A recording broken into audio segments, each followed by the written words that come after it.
ನಮಸ್ಕಾರ ಸ್ನೇಹಿತರೆ, ಶಿಕ್ಷಕರ ನೇಮಕಾತಿ ಸಂಬಂಧಿತ ಪರೀಕ್ಷೆಗಳಿಗೆ ತಯಾರಿ ಮಾಡಿಕೊಳ್ಳುತ್ತಿರುವ ಎಲ್ಲ ಅಭ್ಯರ್ಥಿಗಳಿಗೆ ಸ್ವಾಗತ.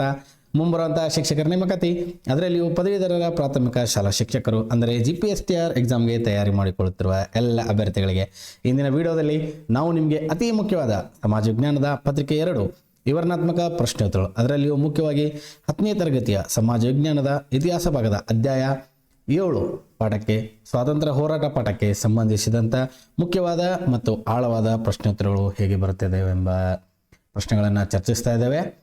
ಈ ಪ್ರಶ್ನೆಗಳು ಮುಂಬರುವಂಥ GPSTR ಸಮಾಜ ವಿಜ್ಞಾನ ಪತ್ರಿಕೆ 2ರಲ್ಲಿ ಕೇಳುವ ಸಂಭಾವ್ಯತೆ ಹೆಚ್ಚಿದೆ. ಸೊ ಯಾವುದೇ ಪ್ರಶ್ನೆಗಳನ್ನು ಸ್ಕಿಪ್ ಮಾಡದೆ ವಿಡಿಯೋವನ್ನು ಸಂಪೂರ್ಣವಾಗಿ ನೋಡಿ.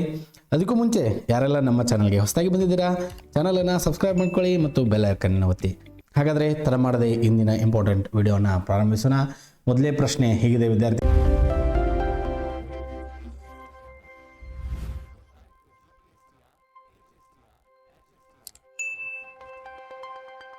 ಭಾರತ ಸ್ವಾತಂತ್ರ್ಯ ಹೋರಾಟದಲ್ಲಿ ಮಂದಗಾಮಿಗಳು ಪಾತ್ರ ವಿವರಿಸಿರಿ, ಅಥವಾ ಸ್ವಾತಂತ್ರ್ಯ ಚಳವಳಿಯಲ್ಲಿ ಉದಾರ ರಾಷ್ಟ್ರೀಯವಾದದ ಕಾಲವನ್ನು ವಿವರಿಸಿ ಅಂತ ಕೇಳಿದರೆ ಮೋಸ್ಟ್ ಇಂಪಾರ್ಟೆಂಟ್ ಪ್ರಶ್ನೆ ವಿದ್ಯಾರ್ಥಿಗಳೇ. ಈಗ ನಿಮಗೆ ಗೊತ್ತಿರಬೇಕು, ಲೇಟೆಸ್ಟ್ ನೋಟಿಫಿಕೇಶನ್ ಬರೋದರಲ್ಲಿ ಪ್ರತಿಯೊಂದು ಎಕ್ಸಾಮ್ಗಳಲ್ಲಿ ಡಿಸ್ಕ್ರಿಪ್ಟಿವ್ ಪೇಪರನ್ನು ಕೇಳ್ತಾರೆ, ಅಂದರೆ ವಿವರಣಾತ್ಮಕ ಪ್ರಶ್ನೆಗಳನ್ನು ಕೇಳ್ತಾರೆ. ಸೊ ಈ ವಿಡಿಯೋಗಳು ನಿಮಗೆ ಮುಂಬರುವಂಥ ಶಿಕ್ಷಕರ ನೇಮಕಾತಿಯಲ್ಲಿ ಅತಿ ಹೆಚ್ಚಾಗಿ ಕೇಳೋ ಪ್ರಶ್ನೆಗಳಾಗಿರ್ತವೆ. ಸೊ ಯಾವುದೇ ಪ್ರಶ್ನೆಗಳನ್ನು ಸ್ಕಿಪ್ ಮಾಡೋ ಹೋಗಬೇಡಿ. ಈ ಪ್ರಶ್ನೆಗೆ ಉತ್ತರ ಯಾವ ರೀತಿ ಬರೀಬೇಕಂದ್ರೆ, INCಯ ಆರಂಭದ 20 ವರ್ಷ ಮಂದಗಾಮಿ ಯುಗ ಅಂತ ಹೇಳಿದ್ದಾರೆ. MG ರಾನಡೆ, ಸುರೇಂದ್ರನಾಥ್ ಬ್ಯಾನರ್ಜಿ, ದಾದಾಬಾಯಿ ನೌರೋಜಿ, ಗೋಖಲೆಯವರು ಪ್ರಮುಖ ನಾಯಕರಾಗಿದ್ದರು. ಬ್ರಿಟಿಷ್ ಆಳ್ವಿಕೆ ಮತ್ತು ನ್ಯಾಯಪ್ರತೆಯಲ್ಲಿ ನಂಬಿಕೆ, ಸಾಂವಿಧಾನಿಕ ಚೌಕಟ್ಟಿನೊಳಗೆ ಸಮಸ್ಯೆ ಪರಿಹಾರ ಯತ್ನ, ಜನರಿಗೆ ರಾಜಕೀಯ ಶಿಕ್ಷಣ, ಕೈಗಾರಿಕೆಗಳ ಅಭಿವೃದ್ಧಿ ಬೇಡಿಕೆ, ಸಮಸ್ಯೆಗಳ ಬಗ್ಗೆ ಸಭೆ ನಡೆಸಿ ಸರ್ಕಾರಕ್ಕೆ ಮನವಿ, ಸೈನಿಕ ವೆಚ್ಚ ಕಡಿಮೆ ಮಾಡುವುದು, ಉತ್ತಮ ಶಿಕ್ಷಣಕ್ಕಾಗಿ ಬೇಡಿಕೆ, ಬ್ರಿಟಿಷ್ ಆಳ್ವಿಕೆಯ ದುಷ್ಪರಿಣಾಮಗಳನ್ನು ಅವಲೋಕಿಸುವ ಪ್ರಯತ್ನ, ಸಂಪತ್ತಿನ ಸೋರಿಕೆ ಸಿದ್ಧಾಂತದ ಪ್ರತಿಪಾದನೆ, ಉದಾರ ರಾಷ್ಟ್ರವಾದದ ಕಾಲ. ಈ ಥರ ಉತ್ತರವನ್ನು ಬರೀಬೇಕಾಗುತ್ತೆ ಎಕ್ಸಾಮ್ ವಿದ್ಯಾರ್ಥಿಗಳ ಉತ್ತರಗಳನ್ನು ನೀವು ಎಕ್ಸಾಮಿನೇಷನಲ್ಲಿ. ಅದೇ ರೀತಿ ಮುಂದಿನ ಪ್ರಶ್ನೆ ನೋಡೋಣ. ಇಂಪಾರ್ಟೆಂಟ್ ಪ್ರಶ್ನೆ 2ನೇ ಪ್ರಶ್ನೆಯನ್ನು, ಭಾರತದ ಸ್ವಾತಂತ್ರ್ಯ ಹೋರಾಟದಲ್ಲಿ ತೀವ್ರವಾದಿಗಳ ಪಾತ್ರವನ್ನು ವಿವರಿಸಿರಿ, ಅಥವಾ ನಿರ್ಣಾಯಕ ಪಾತ್ರವನ್ನು ವಹಿಸಿದವರು ಸಮರ್ಥಿಸಿ ಅಂತ ಕೇಳಿದರೆ ಮೋಸ್ಟ್ ಇಂಪಾರ್ಟೆಂಟ್ ಪ್ರಶ್ನೆ.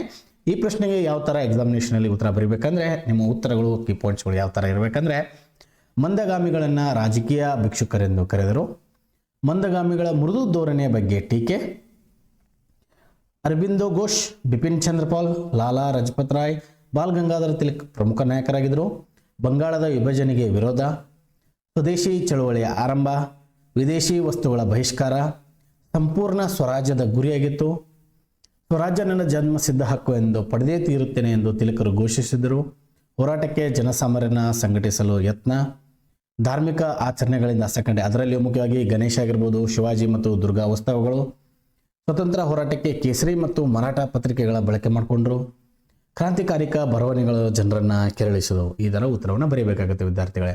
ಅದೇ ರೀತಿ ಮುಂದಿನ ಪ್ರಶ್ನೆ ನೋಡೋಣ. 3ನೇ ಪ್ರಶ್ನೆ, ಭಾರತದ ಸ್ವತಂತ್ರ ಹೋರಾಟದಲ್ಲಿ ಕ್ರಾಂತಿಕಾರಿಗಳ ಹೋರಾಟ ವಿಧಾನಗಳು ಭಿನ್ನವಾಗಿದ್ದವು, ಹೇಗೆ ವಿವರಿಸಿರಿ. ಈ ಪ್ರಶ್ನೆಗೆ ಯಾವ ಥರ ಉತ್ತರವನ್ನು ಬರೀಬೇಕಂದ್ರೆ, ಪೂರ್ಣ ಸ್ವಾತಂತ್ರ್ಯದ ಕನಸನ್ನು ಕಂಡಿದ್ದರು, ಬ್ರಿಟಿಷರನ್ನು ಹಿಂಸಾತ್ಮಕ ಮಾರ್ಗದಿಂದ ಮಾತ್ರ ಓಡಿಸಬಹುದೆಂದು ನಂಬಿದ್ದರು, ರಹಸ್ಯ ಸಂಘಟನೆಗಳನ್ನು ಸ್ಥಾಪಿಸಿದರು, ಹಣಕಾಸು ಶಸ್ತ್ರಾಸ್ತ್ರಗಳನ್ನು ಸಂಗ್ರಹಿಸುತ್ತಿದ್ದರು, ಅನುಶೀಲನ ಮತ್ತು ಅಭಿನವ ಭಾರತ ರಹಸ್ಯ ಸಂಘಟನೆಗಳ ಸ್ಥಾಪನೆ, ಬಾಂಬು ಮತ್ತು ಬಂದೂಕುಗಳ ಪ್ರಯೋಗ, ಗೈಡಿನ್ ಲೂ ಯುವತಿಯರ ಪಡೆ ಕಟ್ಟಿದಳು, ವಿ.ಡಿ. ಸಾವರ್ಕರ್, ಅರಬಿಂದೋ ಘೋಷ್, ಶ್ಯಾಮ್ಜಿ ಕೃಷ್ಣ ವರ್ಮಾ, ಭಗತ್ ಸಿಂಗ್, ಚಂದ್ರಶೇಖರ್ ಆಜಾದ್ ಪ್ರಮುಖ ನಾಯಕರಾಗಿದ್ದರು. ಈ ಥರ ಉತ್ತರವನ್ನು ನೀವು ಬರೀಬೇಕಾಗುತ್ತೆ ವಿದ್ಯಾರ್ಥಿಗಳೇ. ಅದೇ ರೀತಿ ಮುಂದಿನ ಪ್ರಶ್ನೆ ನೋಡೋಣ. 4ನೇ ಪ್ರಶ್ನೆ, ಬ್ರಿಟಿಷರ ರೌಲತ್ ಕಾಯ್ದೆ ಭಾರತದಲ್ಲಿ ಸ್ವಾತಂತ್ರ್ಯ ಹೋರಾಟವನ್ನು ತೀವ್ರಗೊಳಿಸಿತ್ತು, ಹೇಗೆ, ಅಥವಾ ಜಲಿಯನ್ ವಾಲಾಬಾಗ್ ಹತ್ಯಾಕಾಂಡವನ್ನು ವಿವರಿಸಿರಿ. ಮೋಸ್ಟ್ ಇಂಪಾರ್ಟೆಂಟ್ ಪ್ರಶ್ನೆ ವಿದ್ಯಾರ್ಥಿಗಳೇ. ಪ್ರತಿ ಎಕ್ಸಾಮ್ನಲ್ಲಿ ರಿಪೀಟೆಡ್ ಆಗಿ ಬಂದಿರುವ ಪ್ರಶ್ನೆ, ಜಲಿಯನ್ ವಾಲಾ ಬಗ್ಗೆ ಪ್ರಶ್ನೆ ಇದ್ದೇ ಇರುತ್ತೆ ಪ್ರತಿ ಎಕ್ಸಾಮ್ನಲ್ಲೂ. ಈ ಪ್ರಶ್ನೆಗೆ ಡಿಸ್ಕ್ರಿಪ್ಟಿವ್ ಆಗಿ ಮುಖ್ಯ ಅಂಶಗಳನ್ನು ಯಾವ ರೀತಿಯಾಗಿ ನೀವು ಬರೀಬೇಕಂದ್ರೆ, ರೌಲತ್ ಕಾಯ್ದೆಯ ವಿರುದ್ಧ ಅಮೃತಸರದಲ್ಲಿ ಚಳುವಳಿ, ಡಯರ್ ಅಮೃತಸರ್ನಲ್ಲಿ ಸೇನಾಡಳಿತ ಹೇರಿ ಸಭೆಗಳನ್ನು ನಿಷೇಧಿಸಿದ್ದ, ಹೋರಾಟಗಾರರಿಗೆ ನಿಷೇಧದ ಬಗ್ಗೆ ತಿಳುವಳಿಕೆ ಇರಲಿಲ್ಲ, 20,000 ಜನ ಪ್ರತಿಭಟನಾ ಸಭೆಯಲ್ಲಿದ್ದರು, ಜಲಿಯನ್ ವಾಲಾಬಾಗದಲ್ಲಿ ಸಭೆ ಶಾಂತಿಯಿಂದ ನಡೀತಾ ಇತ್ತು, ಯಾವ ಮುನ್ಸೂಚನೆ ನೀಡದೆ ಗುಂಡಿನ ಮಳೆಗರೆಯಲಾಯಿತು. 379 ಜನ ಪ್ರಾಣ ಕಳೆದುಕೊಂಡರು, ಸಹಸ್ರಾರು ಜನ ಗಾಯಗೊಂಡರು. ಇದೇ ಜಲಿಯನ್ ವಾಲಾಬಾಗ್ ದುರಂತ. ಸರ್ಕಾರ ವಿಚಾರಣೆಗಾಗಿ ಹಂಟರ್ ಆಯೋಗವನ್ನು ನೇಮಿಸಿತ್ತು. ಈ ಥರ ನೀವು ಉತ್ತರ ಬರೀಬೇಕಾಗುತ್ತೆ ವಿದ್ಯಾರ್ಥಿಗಳೇ. ಅದೇ ರೀತಿ ಮುಂದಿನ ಪ್ರಶ್ನೆ ನೋಡೋಣ. 5ನೇ ಪ್ರಶ್ನೆ, ಖಿಲಾಫತ್ ಚಳುವಳಿಯನ್ನು ವಿವರಿಸಿರಿ. ಮೋಸ್ಟ್ ಇಂಪಾರ್ಟೆಂಟ್ ಪ್ರಶ್ನೆ. ಈ ಪ್ರಶ್ನೆಗೆ ಉತ್ತರ ಹೇಗಿರಬೇಕಂದ್ರೆ, ಟರ್ಕಿಯ ಖಲೀಫರು ಮುಸ್ಲಿಂ ಮುಖಂಡರಾಗಿದ್ದರು. ಬ್ರಿಟಿಷರಿಂದ ಖಲೀಫರ ಮೇಲೆ ದೌರ್ಜನ್ಯ, ಜಗತ್ತಿನೆಲ್ಲೆಡೆ ಪ್ರತಿಭಟನೆಗಳು.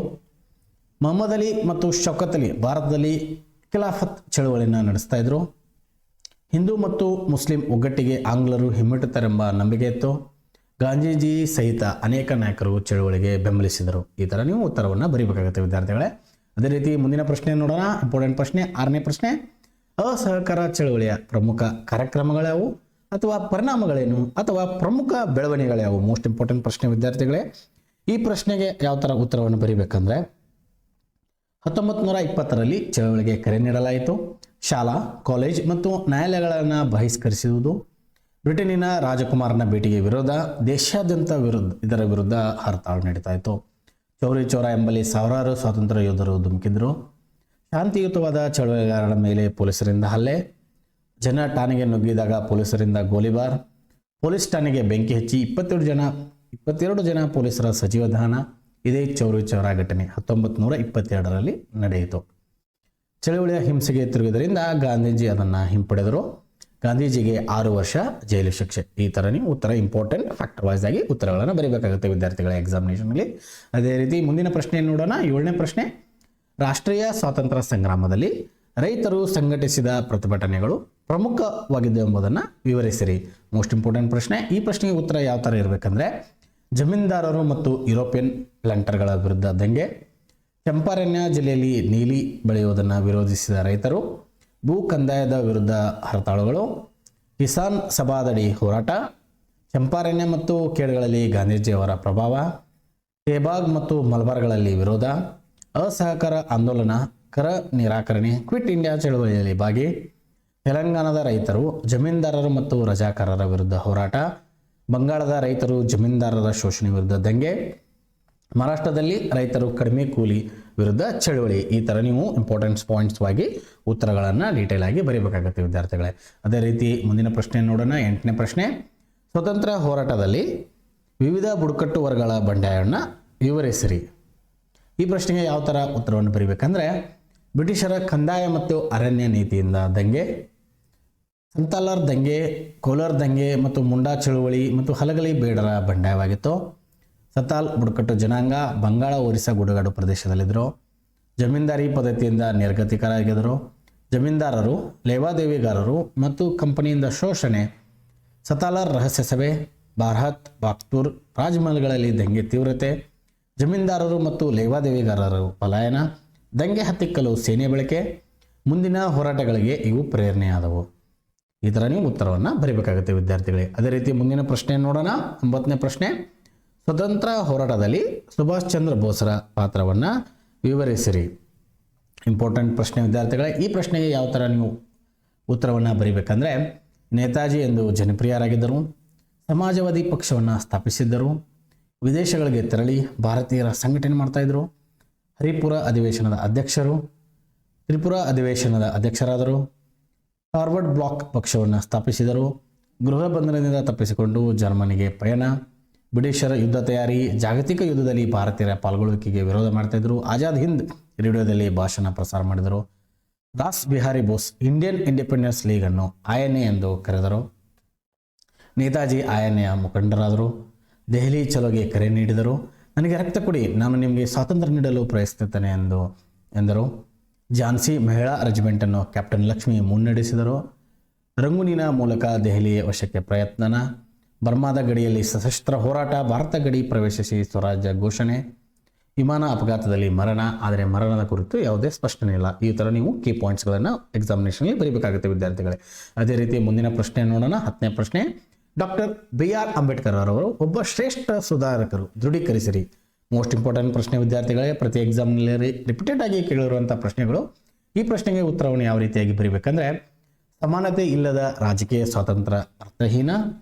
ಆರ್ಥಿಕ ಸ್ವಾತಂತ್ರ್ಯ ದೊರೆಯದಿದ್ದರೆ ರಾಜಕೀಯ ಸ್ವಾತಂತ್ರ್ಯಕ್ಕೆ ಅರ್ಥವಿಲ್ಲ. ಜಾತಿ ವ್ಯವಸ್ಥೆಯ ವಿನಾಶಕ್ಕೆ ಹೋರಾಟ. ಮಹಾದ್ ಕೆರೆ ಮತ್ತು ಕಾಲರಾಮ್ ದೇವಾಲಯ ಚಳುವಳಿ, 3 ದುಂಡು ಮೇಜಿನ ಸಭೆಗಳಲ್ಲಿ ನಿಮ್ನ ವರ್ಗಗಳ ಬಗ್ಗೆ ಸಲಹೆ, ಅಸ್ಪೃಶ್ಯರಿಗೆ ಪ್ರತ್ಯೇಕ ಮತಕ್ಷೇತ್ರದ ಬೇಡಿಕೆ, ಸ್ವತಂತ್ರ ಕಾರ್ಮಿಕ ಪಕ್ಷ ಸ್ಥಾಪನೆ, ಬಹಿಷ್ಕೃತ ಹಿತಕಾರಣಿ ಸಭಾ ಸಂಘಟನೆ, ಕಾರ್ಮಿಕರ ಒಳತೆಗೆ ದುಡಿದರು, ಪ್ರಬುದ್ಧ ಭಾರತ, ಜನತಾ, ಮೂಕ ನಾಯಕ, ಬಹಿಷ್ಕೃತ ಭಾರತ ಪತ್ರಿಕೆಗಳ ಪ್ರಕಟಣೆ ಮಾಡಿದರು. ಸಂವಿಧಾನದಲ್ಲಿ ಅಸ್ಪೃಶ್ಯತೆ ವಿರುದ್ಧ ಕಾನೂನು ತಂದರು. ಸಮಾನತೆ ಪ್ರತಿಪಾದನೆ. ಭಾರತದ ಮೊದಲ ಕಾನೂನು ಮಂತ್ರಿಯಾಗಿದ್ದರು. ಸಂವಿಧಾನದ ಕರಡು ರಚನಾ ಸಮಿತಿಯ ಅಧ್ಯಕ್ಷರಾಗಿದ್ದರು. ಭಾರತ ರತ್ನ ಪ್ರಶಸ್ತಿ ನೀಡಿ ಇವರನ್ನು ಗೌರವಿಸಲಾಗಿದೆ. ಮೋಸ್ಟ್ ಇಂಪಾರ್ಟೆಂಟ್ ಪ್ರಶ್ನೆ ವಿದ್ಯಾರ್ಥಿಗಳೇ. ಅದೇ ರೀತಿ ಮುಂದಿನ ಪ್ರಶ್ನೆಯನ್ನು ನೋಡೋಣ. ಕೊನೆಯ ಪ್ರಶ್ನೆ, 11ನೇ ಪ್ರಶ್ನೆ, ಸ್ವಾತಂತ್ರ್ಯ ಭಾರತದ ಅಭಿವೃದ್ಧಿಗೆ ಜವಾಹರ್ಲಾಲ್ ನೆಹರು ಅವರು ನೀಡಿರುವ ಕೊಡುಗೆಗಳನ್ನು ವಿವರಿಸಿರಿ.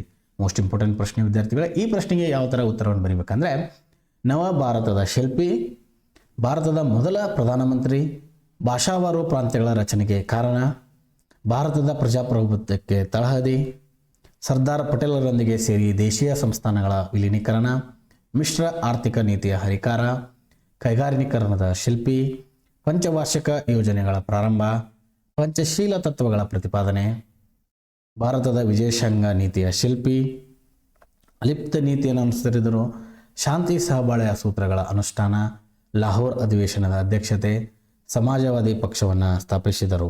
ಈ ಥರ ನೀವು ಎಕ್ಸಾಮಿನೇಷನಲ್ಲಿ ಉತ್ತರಗಳನ್ನು ಬರೀಬೇಕಾಗುತ್ತೆ ವಿದ್ಯಾರ್ಥಿಗಳೇ. ಇಂತಹ ಇಂಪಾರ್ಟೆಂಟ್ ಅಧ್ಯಾಯವಾರು ಮಾಡೆಲ್ ಕ್ವಶನ್ಗಳಾಗಿರ್ಬೋದು ಮತ್ತು ಡೈಲಿ MCQಗಳು ಮತ್ತು ನಿಮ್ಮ ಪ್ರಿಪ್ರೇಷನ್ ಒಂದು ಒಳ್ಳೆಯ ರೀತಿಯಲ್ಲಿ ಮಾಡಬೇಕಾದ್ರೆ ಈಗಲೇ ನಮ್ಮ ಚಾನಲನ್ನು ಸಬ್ಸ್ಕ್ರೈಬ್ ಮಾಡ್ಕೊಳ್ಳಿ. ಇಲ್ಲೇ ನಿಮಗೆ ಮುಖ್ಯವಾಗಿ GPSTR, PSTR, HSTR ಮತ್ತು TET ಸಂಬಂಧಿಸಿದಂಥ ಮುಂಬರುವಂಥ ಎಕ್ಸಾಮಿನೇಷನ್ ಸಂಬಂಧಿಸಿದಂಥ ಎಲ್ಲ ರೀತಿಯ ಕ್ವಾಲಿಟಿ ಕಂಟೆಂಟ್, ನೋಟ್ಸ್ ಮತ್ತು ಕ್ಲಾಸ್ಗಳು ಅವೈಲೇಬಲ್ ಇದೆ. ಸೊ ಈಗಲೇ ಹೋಗಿ ನೋಡಿ, ನಿಮ್ಮ ಪ್ರಿಪ್ರೇಷನನ್ನು ಹೈ ಲೆವೆಲ್ಗೆ ತೆಗೆದುಕೊಂಡು ಹೋಗಿ. ಹಾಗೆ ನಿಮ್ಮ ಅನಿಸಿಕೆ, ಅಭಿಪ್ರಾಯಗಳನ್ನು ಕಮೆಂಟ್ ಬಾಕ್ಸಲ್ಲಿ ತಿಳಿಸಿ ಮತ್ತು ಆದಷ್ಟು ಈ ವಿಡಿಯೋನ ಲೈಕ್ ಮಾಡಿ, ಶೇರ್ ಮಾಡಿ. ಮತ್ತೆ ಮುಂದಿನ ಅಧ್ಯಾಯದಲ್ಲಿ ಒಳ್ಳೆಯ ಕಂಟೆಂಟ್ದೊಂದಿಗೆ ಸಿಗೋಣ. ಅಲ್ಲಿವರೆಗೂ ನಮಸ್ಕಾರಗಳು.